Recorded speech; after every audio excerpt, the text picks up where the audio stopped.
مدینے میں کئی سال پرانی بات ہے، ایک نوجوان آ کے میرے سامنے زاروں قطار رونے لگا کہ میری بخشش ہو جائے گی۔ میں نے کہا کیا ہوا؟ کہ 10 سال سے مدینے میں ہوں، ایک نماز وضو کے ساتھ نہیں پڑھی، بغیر وضو کے پڑھی۔ 10 سال مدینے میں کوئی نماز وضو کے ساتھ نہیں پڑھی، ڈنڈا تھا جا کے پڑھ دی، عطیات میں جا کے شریک ہوتا، سلام پھیر کے واپس آ جاتا۔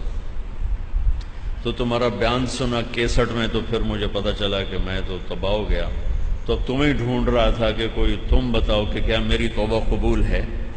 یہ میں نے آپ کو 2 مثالیں مدینہ کی دی ہیں کہ جب سوچ نہیں ہوتی تو مدینے کا رہنے والا بھی صحیح نہیں چلتا۔ جب سوچ بن جاتی ہے تو نیو یارک میں رہنے والا یا رہنے والے بھی اللہ کا ڈر سے زندگی گزارتا ہے۔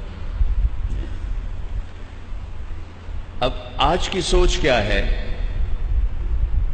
آخرت تو ایک بہت بڑا طبقہ مانتا ہی نہیں۔ ہم جو مانتے ہیں ہم نے اس کے بارے میں کوئی منصوبہ بندی کوئی نہیں، اپے ویکھی جیسی۔ تو لہذا صرف موت تک کی زندگی رہ گئی۔ اس میں کیا ذہن ہے کہ پیسہ آئے گا تو ہم خوشحال ہو جائیں۔